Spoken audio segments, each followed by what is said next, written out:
Maayong adlaw mga kaigsuonan. This is Jerry L. Tubigon addressing an issue that has stirred frustration among many of us. PhilHealth's financial challenges. Nagkaanam na kakomplikado ang sitwasyon ug mas daghan ang nangutana. Asa naman ang among mga kontribusyon nga sukad pa sa una? Naunsa naman ang sistema sa PhilHealth? Let us delve into this matter and uncover the realities behind the concern of a potential zero budget for one of the nation's most important institutions. For years, hardworking Filipinos have faithfully paid their PhilHealth contributions, trusting that this would provide a safety net in times of medical emergency. Let us break this down. Excuse me. Take for example, a member who has contributed for 20 years with an average monthly payment of 1,000. Their total contribution amounts to 276,000 over that period. Dako kaayo ang kantidad nga niadto sa PhilHealth nga unta mauman gyud ang magtabang sa panahon nga magkasakit ang membro. We understand how funds in health insurance systems are managed. The contributions are not meant to sit idle. They are invested to grow over time. Kung sakto ang pagdumala, ang kwarta, magkadaghan, ug dili may tabo nga ma-zero budget ang sistema. The recent issues surrounding PhilHealth's financial difficulties raised valid concerns. Number 1, transparency and accountability. Members are left wondering where their contributions have gone. Asa na ang kwarta nga dugay nang gihulog sa mga miyembro nga wala man gani magamit kay wala pa ma-ospital.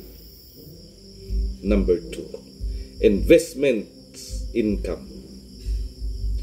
It is common knowledge that funds in health insurance system are invested to generate income. Dili kini mahimong ma-zero budget kung sakto ang pagdumala ug pagsubay sa mga pondo. Number 3, mismanagement fears. The alarming state of finances suggests either efficiency or possible misuse of funds. Importante nga masuta kung adunay mga pagwaldas nga nahitabo ug kinahanglan kini mahatagan og hustisya. The thought of a zero budget is disheartening, especially for paying members who have contributed consistently over the years. Unfairness to contributors. Imagine paying diligently for over 2 decades, yet being told that funds are running dry. Unsaon na lang kun kami na ang magkinahanglan ug wala na di ay kay mabawi sa among hinaguan. Questions of equity. Members who rarely use their PhilHealth benefits feel shortchanged, while others may have already maximized their through programs like zero billing. Loss of trust.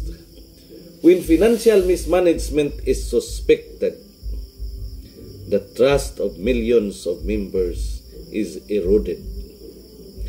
Kung mawala ang pagsalig, dili na magduha-duha ang mga tao sa paghuna-huna og alternatibo nga mas masaligan ug epektibo. To address this crisis, we must collectively demand change. Number 1, full transparency. Kinahanglan nga ipahibalo sa publiko ang tinuod nga estado sa pondo sa PhilHealth ug asa kini gigamit. Number 2, responsible leadership.